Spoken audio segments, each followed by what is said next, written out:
Hello, this is Marcus. Just to let you know, this is the second part of our two-part recording of the podcast special review of the year. My name is Rubbish. Isms. Juxtapose. Didactic. Mona is Rubbish. Mona is Rubbish podcast.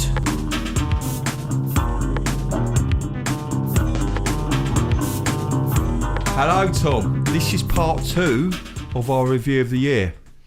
Hi, Marcus. Yeah, you're right. So, Yeah, no, I'm all right. I think you should ask me if I'm all right. You're all right? Yes, I'm fine. you're all right. You're Thanks, good. You're Marcus. good. Yeah. Yeah. So, we're just picking up on where we left off from last time, continuing to review the year of 2018. Oh, there's been so much happen this year, Marcus. I know. I don't know where to start. I know. So we better get on with it. Yeah. Yeah, let's get on with it then.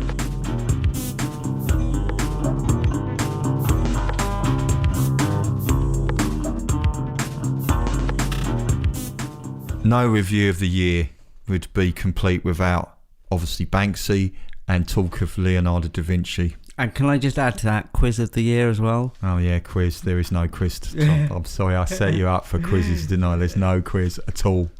Oh, I've been doing all my research. For that Yeah, as well, there's no quiz. Right, so this is a story from March. As you know, in 2017, the Salvator Mundi, which is a painting of Jesus as the saviour of the world, was sold at Christie's in New York for over $450 million because it's a rare finished painting, because normally a lot of his works were never finished. And incidentally, it was sold by a Russian billionaire who made a profit of about $322 million. So that's not a bad little investment.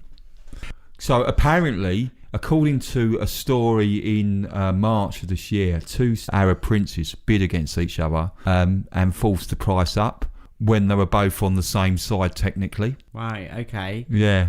So they were both thought they were bidding against Qatar. Someone from Qatar, yeah. Yeah. So they thought they were playing politics, but it turns out they were just getting stung. They're just bidding themselves up. Yeah. If anyone's interested in reading a bit more of that, I'll put a link to the Daily Mail article about it. Right, yeah. So what was it valued at beforehand? So how much over the estimated value? Well, the ironic thing was it was originally offered to Qatar for around about $120 million, I think roughly $120 million, and they turned it down because they felt it was too Christian. Now the thing is you think they've just paid $450 million for this picture. Now you think, crikey, that's quite a lot. And that's what leads me into our next story, which is... Not the Hockney. No. Apparently, it was due to go on display in September, and it still hasn't been shown. Apparently, it needs major restoration work. And they've peeled back the layers, and the painting's actually got like quite deep white streaks along it. Oh, right, yeah. So they're not going to show it till it's not in a great state. Right, so, that's like buying Ronaldo for $100 million. He's got a bad knee injury. Yeah, absolutely. Yeah. It's totally like that. And also, this is my own theory, but I still have reservations as to whether it is by Leonardo da Vinci and not from the school of Leonardo da Vinci. The Da Vinci Code. Yeah. So I don't know if that's what the school of Leonardo da Vinci is called, but it should be. It sounds like it's a conspiracy and it's got Da Vinci in it. And it's interesting. I watched a video, which I'll put a link to, by the art critic Jerry Saltz. He suggests in this video that it may be by the school of Leonardo da Vinci as well. So it was students who created this piece, and it's Possibly. not actually Da Vinci at all. And Da Vinci might have come and go, look, do it like this, do the hair like this, like They're come like, along. get off, Leonardo, you're putting white streaks on it.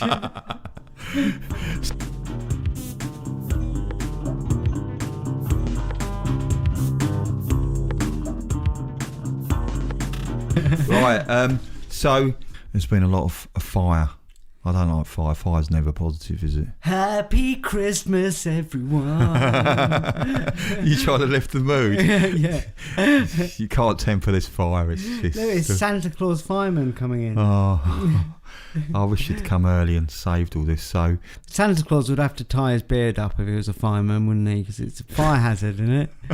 you can't take gifts down the chimneys. Well, firemen don't go down chimneys. I mean, that's old-fashioned. I mean, Santa Claus, surely now he has a pole and everything, same as normal firemen. Yeah. It's 2018. The only reason there's a pole is just because for emergencies. He knows pretty much his schedule, doesn't he? Oh, no right, work.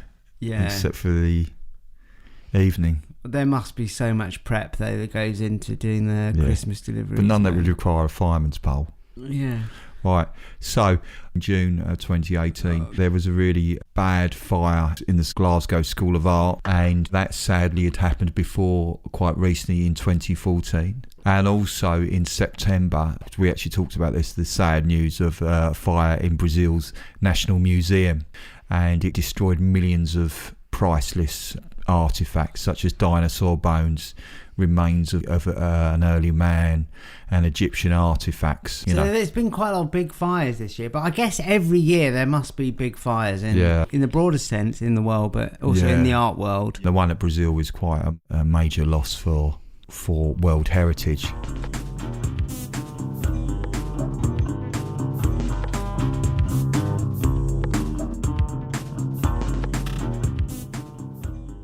Right, so we've got exploding fish, Tom. All right, so this is like we've gone from art to cuisine now, have we? Yeah. This is from a Frieze article in June. A fire broke out at London's Hayward Gallery, they reported, and a major new exhibition of a South Korean artist, Lee Ball, had its opening delayed, apparently because a fire broke out a few hours before the show's preview. Apparently they said that the exhibition was due to be open to the public but was pushed back because his famous artwork called Majestic Splendor caught fire while it's being removed from the exhibition. And apparently it says that Majestic Splendor is composed of sequin covered rotting fish. When it was shown in 1997 in the Museum of Modern Art in America, it had to be removed as the smell made visitors feel sick. That's not surprising, is it? Yeah. Oh, wow. I don't know. So they exploded? Yeah. For the Hayward show, the fish were placed in potassium permanganate. Although it's not flammable in itself, the chemical does increase the flammability of other combustible materials. Someone said, you better remove it. So on advice, they decided to withdraw the artwork. And it spontaneously combusted mid-removal. Wow. Yeah, so we should do a partnership. We could do some exploding loaves to go with it for Christmas. That's very biblical, isn't it? Fish and bread. Yeah, so we can do Lee Ball and the exploding fish. Can become a sort of modern art is rubbish biblical story. Yeah, I don't know if that's a light. No, I don't think anyone was injured when the fish exploded. I imagine it was quite a mess, but yeah. Yeah. I guess, unlike Jesus making the fishes appear out of nowhere, he's actually getting rid of them, so it's more like the devil's work, isn't it? Take away that. Yeah, I don't know how they spontaneously combust. Was it like the sort of, what's it called? The spontaneous combustion? No, I thought it was like the fume, the gases. Oh, yeah. And the decomposition, the gases were maybe flammable somehow. To do with the... Ugh. Yeah, what had been treated with. It got treated with something. It was mixed with the potassium permanganate. Oh, so that's what caused it to be flammable. Yeah. So mixed up. Good to know. Yeah. I'm not going to keep my fish in that anymore.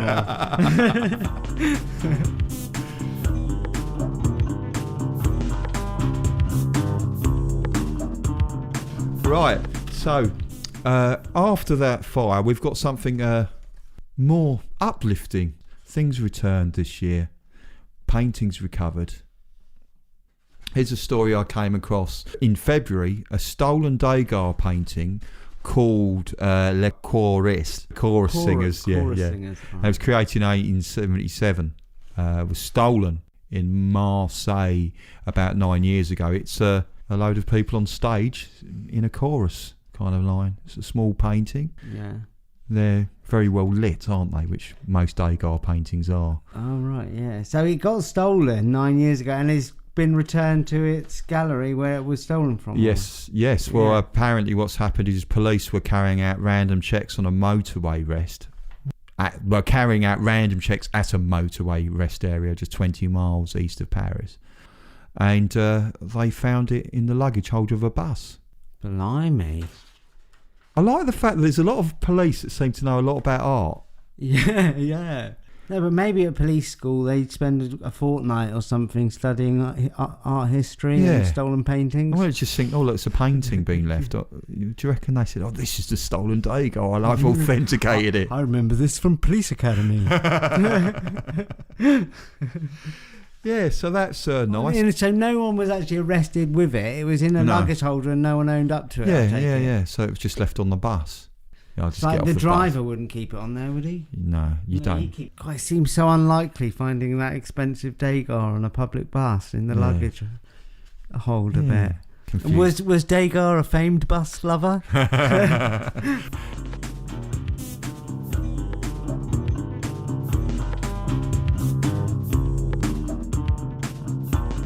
From the Degas, we had another one which was about a fake stolen Picasso, which was a story from November. Is this the one buried in Romania? Yes. A writer, Mrs. Feticu, believed she'd recovered a stolen Picasso called Harlequin's Head, but it looked to have been a prank.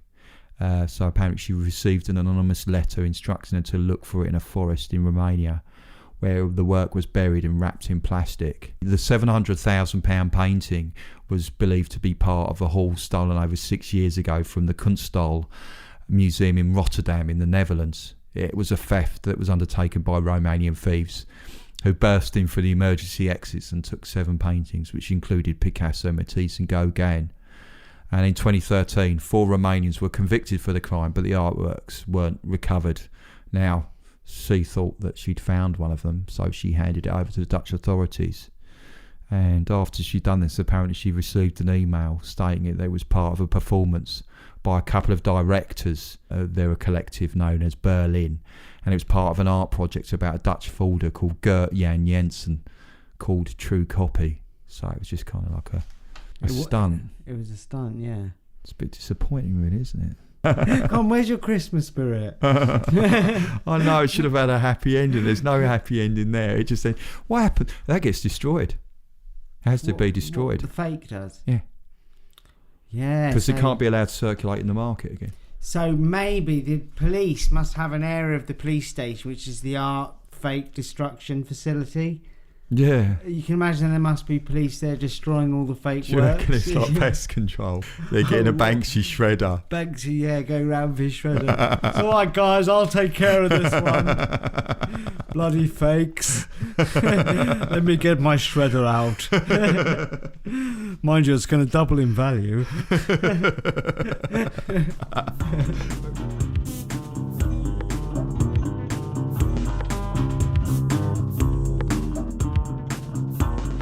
No review of the year would be complete without a botched restoration. Oh, you haven't done it again, have you, Marcus? Actually, have you ever tried to restore anything like badly? Yeah, badly. Well, yeah, successfully once and once badly. Guitars. What, actually paint jobs or? No, like putting a neck on and oh no, what putting happened? Pieces on, and it didn't work. Yeah, I've got it to work both times, but one of the times the strings were like balancing. So it was actually in tune as long as you didn't strum it. Yeah, if you didn't bang it, it worked for a bit. I mean, looking at this now, I mean, what we've got here is a wooden carving that was housed in the church in Navarre in North Spain, and it's been there since the 16th century. And now, what it is of this wooden sculpture is of St George, and he's famously wearing a suit of armour, and he's on horseback, and he's going to battle a dragon. you've got some serious restoration work to be done. So it's a precious artifact of the town.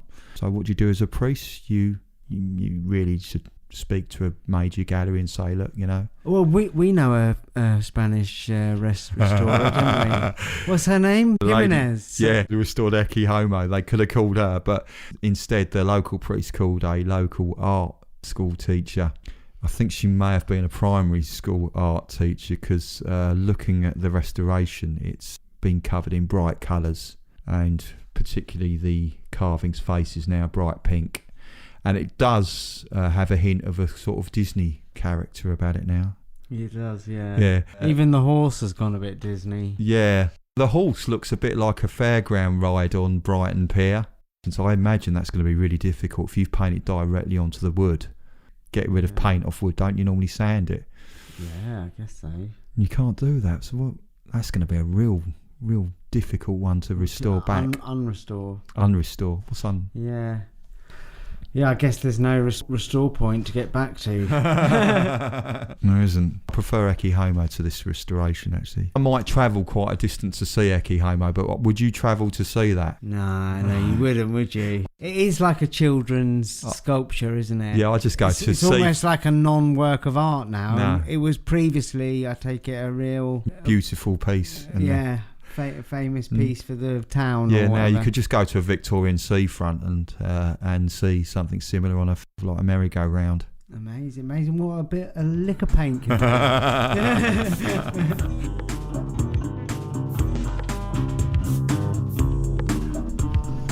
Right, so finally, no review of the year would be complete without death. Well, sadly, 2 major artists have died this year. We're talking about their lives have ended. Yeah. Like, these are like obituaries, yeah? Yeah. We're not going to talk about death as art? No. So, yeah. Robert Indiana, he's an American artist, and he died in May of this year. And he was born in 1928 as Robert Clark in Indiana. So maybe that's where his surname came from. All right, yeah. So it'd be like you changing your name to Marcus Essex. No, it's Essex. It would be Sussex. Yeah. Indiana's work was mostly comprised of iconic, simple, strong images, including things like stars and numbers and short words like eat or hope.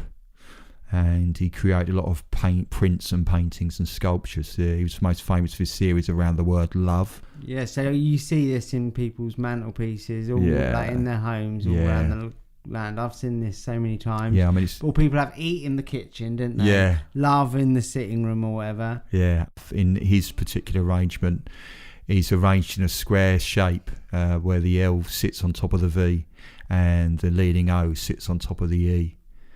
And what I'll do is I'll put a link on the site to his work. So. Yeah, with the O falling over like that, it could be misconstrued as being for the Louvre.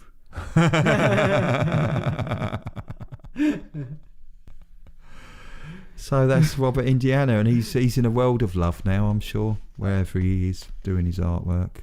All right, yeah. Well, he's dead, isn't he? So let's not go there. Yeah. Well, no, let's not go there yet. Anyway, I don't want to, certainly. We've got too many podcast episodes to do before then.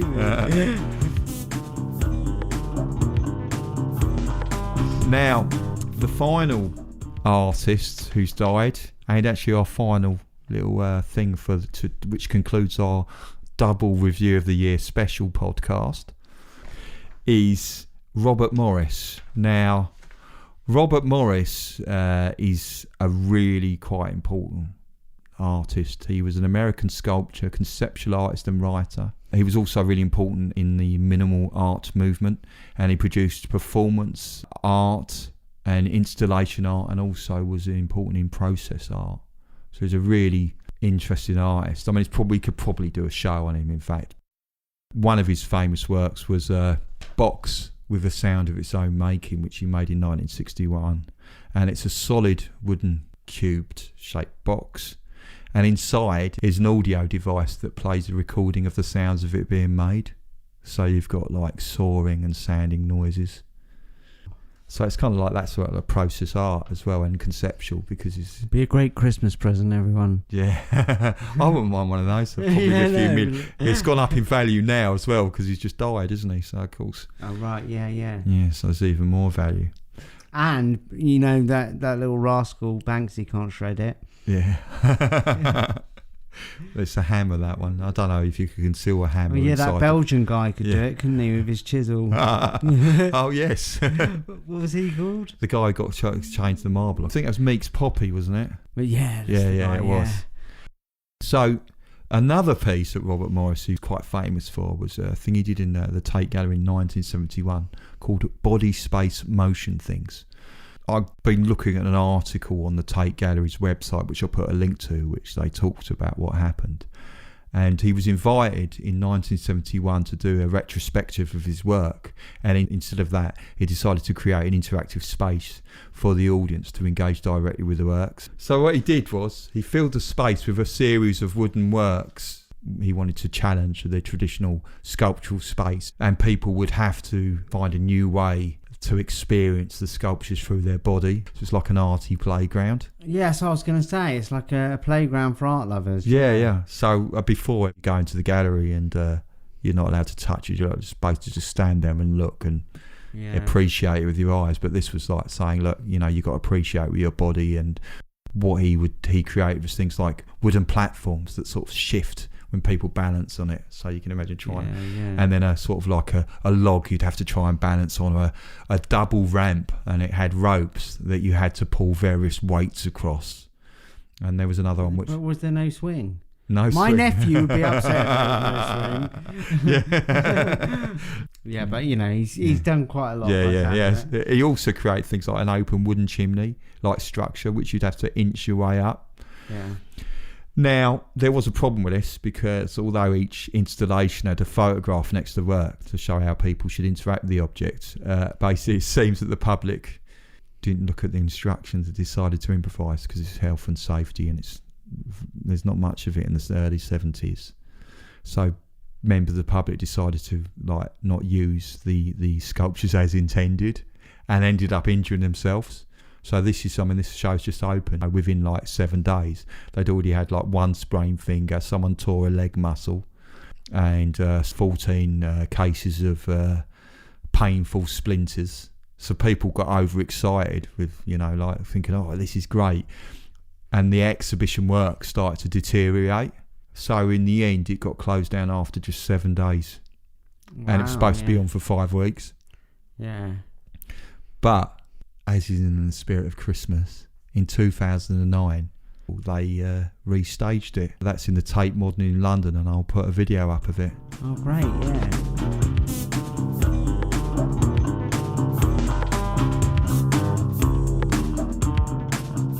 Right, anything to add at the end, Tom? For New Year? Oh, for New Year. Yeah.